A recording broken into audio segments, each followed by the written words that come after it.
আসসালামু আলাইকুম। আল্লাহ সকলের মঙ্গল করুক এই কামনায় এবং এই প্রত্যাশায় শুরু করছি আজকের ভিডিও। আপনি নতুন ভোটার হওয়ার জন্য অনলাইনে আবেদন করে তার সাথে কাগজপত্র নিয়ে উপজেলা নির্বাচন অফিসে আপনি জমা দিয়েছেন।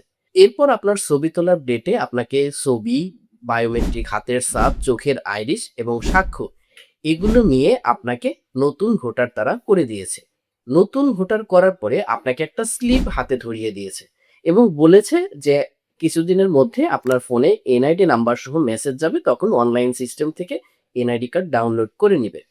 কিন্তু বিপত্তিটা হচ্ছে আপনি যখন অফিস থেকে সেই রিসিপ্টটা নিয়ে বাসায় চলে আসেন, তার কিছু সময় পরে অথবা ২-১ দিন পরে আপনার ফোনে মেসেজ আসে এরকম, প্রিয় মিস্টার মিসেস আপনার আবেদনের মানে এনআইডি এফএন একটা আপনার ফর্ম নাম্বার পরবর্তী ধাপ সম্পূর্ণের জন্য তথা বায়োমেট্রিক এবং ডকুমেন্ট প্রদানের নিমিত্তে দয়া করে আবেদনের কপি ও প্রয়োজনীয় দলিলাদি সহ থানা, উপজেলা নির্বাচন অফিস, দূতাবাসে যোগাযোগ করুন বাংলাদেশ নির্বাচন কমিশন।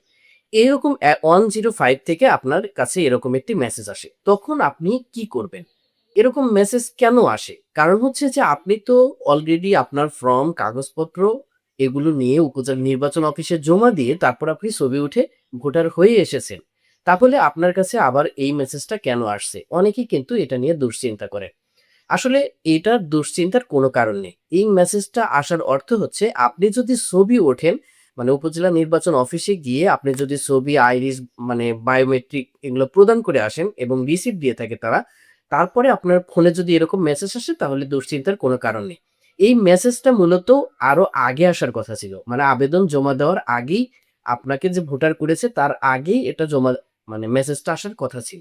কিন্তু তারা এই মেসেজটা পরে সার্ভারের ত্রুটিজনিত বলেন আর যেকোনো কারণবশত এই মেসেজটা আপনাকে পরে দিয়ে দিচ্ছে। অর্থাৎ আপনি যখন অনলাইনে আবেদন করেন তখনই তারা আপনাকে উপজেলা নির্বাচন অফিস থেকে আপনাকে একটা ডেট দিবে, সেই ডেটে আপনি গিয়ে ভোটার হবেন। নিয়মটা ছিল এরকম। কিন্তু আপনি আবেদন করে সরাসরি আপনি নিজেই গিয়ে আবেদন জমা দিয়ে অলরেডি ভোটার হয়ে এসেছেন। এরপরে যদি এরকম মেসেজ আসে তাহলে চিন্তার কোনো কারণ নেই। আপনাকে আর কোথাও কাগজপত্র জমা দিতে হবে না। উপজেলা নির্বাচন অফিসে গিয়ে খোঁজ করতে হবে না। আপনি জাস্ট আরেকটা মেসেজ আসার অপেক্ষায় থাকবেন। সেটাও 105 থেকেই মেসেজ আসবে। সেই মেসেজটা আসবে হচ্ছে, প্রিয় মিস্টার বা মিসেস অভিনন্দন। আপনার জাতীয় পরিচয়পত্র বা এনআইডি নম্বর হলো আপনার এনআইডি নাম্বার তারা দিয়ে দিবে। আপনি এই এনআইডি নম্বর দিয়ে services.nidw.gov.bd এই ওয়েবসাইটে নিবন্ধনের মাধ্যমে জাতীয় পরিচয়পত্রটি ডাউনলোড করতে পারবেন। শুভেচ্ছার্থে বাংলাদেশ নির্বাচন কমিশন। এই যে মেসেজ যখন এনআইডি নাম্বার সহ আপনাকে মেসেজ দিবে তখন আপনি অনলাইন থেকে নতুন এনআইডি কার্ড ডাউনলোড করে নেবেন। ডাউনলোড করার পরে আপনি সেটা লেমিনেটিং করে নিলেই কিন্তু এরকম এনআইডি কার্ড আপনি হাতে পেয়ে গেলেন, যেটা দিয়ে আপনি সকল কাজ কিন্তু করতে পারবেন।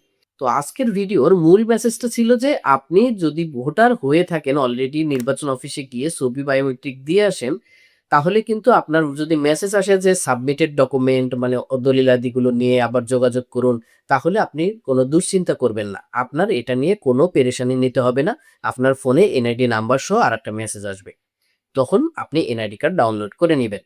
তো এই ছিল আজকের ভিডিও। যদি ভিডিওটি ভালো লাগে অবশ্যই ভিডিওতে একটি লাইক দিয়ে যাবেন। আর এরকম এনআইডি, পাসপোর্ট, জন্ম নিবন্ধন সংক্রান্ত সকল আপডেট জানার জন্য অবশ্যই চ্যানেলটি সাবস্ক্রাইব করে রাখবেন।